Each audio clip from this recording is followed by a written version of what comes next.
Au cours des services de guérison conduits par les apôtres au Zimbabwe, une femme fut miraculeusement ramenée à la vie par la prière de l'apôtre Yannick Aka, disciple du prophète Kaku Philippe. Le prophète Kaku Philippe a été appelé et mandaté par Dieu le 24 avril 1993, et Dieu lui a donné le message pour la restitution et le changement de vie. En 2025, conduit par Dieu, il a voyagé en Afrique du Sud et au Zimbabwe. Dans ces pays, les merveilles de Dieu se sont manifestées, des paralytiques ont marché, des aveugles ont recouvré la vue, et des personnes atteintes de maladies incurables ont été guéries. Le prophète a ensuite transmis ce don de guérison à ses apôtres, Yannick Aka, Pascal Vici et Pedro Alexo. Ensemble, ils ont continué à accomplir ces mêmes miracles. Au mois de juillet 2025, ces trois apôtres étaient de nouveau au Zimbabwe, et de nombreux miracles se sont produits. Aujourd'hui, le prophète Kaku Philippe affirme qu'il est prêt à consacrer et à mandater toute personne sincère afin qu'elle puisse accomplir des miracles par la puissance du Seigneur Jésus-Christ.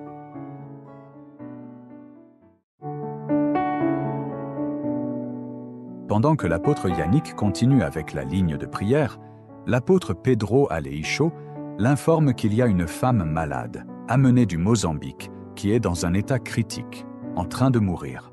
Elle souffre du cancer avec une forte hémorragie et d'autres maladies. Son état inquiète les membres du service d'ordre. La raison de ces cas dans les services de guérison est que, souvent, les parents enlèvent leurs malades de l'hôpital et les amènent au service de guérison sans une assistance médicale. Elle est mourante avec du sang au sol, comme à Acacia Hall à Pretoria. L'homme qui l'a envoyée hoche la tête en signe de désespoir. L'apôtre Yannick Aka arrête avec la ligne de prière et va aussitôt prier pour la femme, puis retourne à la ligne de prière. Dès la fin du service de guérison, l'apôtre Yannick a aussitôt téléphoné à la femme emmenée à l'hôpital. Elle n'avait pas encore reçu de traitement à l'hôpital, mais allait déjà mieux.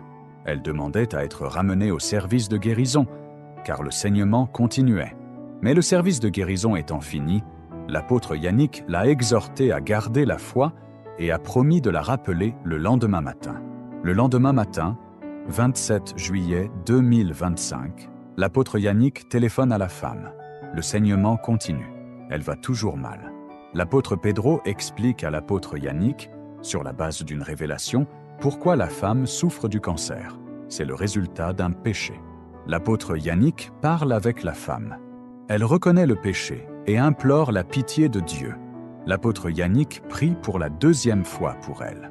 Cette fois-ci, le saignement s'est arrêté, alors qu'elle saignait depuis 7 ans, malgré les soins médicaux. Elle est sortie de l'hôpital et se porte très bien. Nous avons reçu de merveilleuses vidéos d'elle en train de faire la cuisine.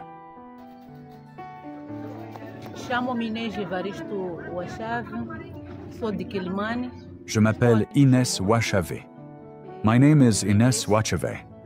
Je viens du Mozambique. J'étais gravement malade depuis très longtemps. I come from Mozambique. I had been seriously ill for a very long time. Et j'ai passé 7 ans avec des saignements. L'hôpital n'a pas trouvé de solution. And I spent 7 years bleeding. The hospital couldn't find a solution. En plus du cancer de l'utérus, j'avais des problèmes rénaux. Ils ont dit que mes 2 reins ne fonctionnaient plus. In addition to uterine cancer, I had kidney problems. They said that both my kidneys had stopped working. Et l'urine sortait sans que je le sache. And urine was coming out without me knowing. Puis un jour, j'ai entendu dire qu'un prophète appelé Kaku Philippe était venu au Zimbabwe et qu'il avait accompli de nombreux miracles et guéri toutes sortes de maladies. Then one day, I heard that a prophet named Kaku Philippe had come to Zimbabwe and that he had performed many miracles and healed all kinds of diseases. Et quand j'ai entendu dire que ses disciples venaient ici au Zimbabwe, j'ai décidé de venir avec mon fils. And when I heard that his disciples were coming here to Zimbabwe, I decided to come with my son. Quand nous sommes arrivés ici au service de guérison de Gweru, l'hémorragie a éclaté et je n'ai même pas vu comment je suis arrivé à l'hôpital.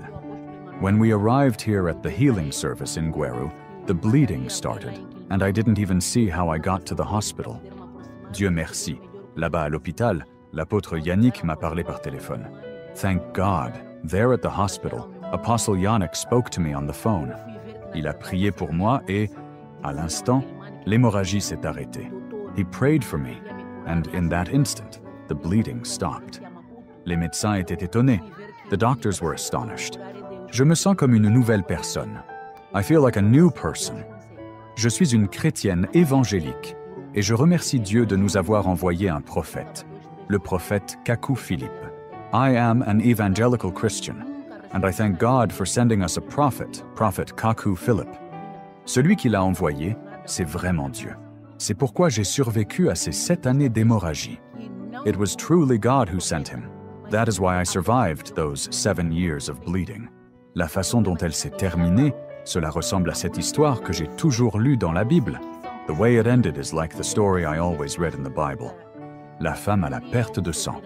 The woman losing blood. Amen.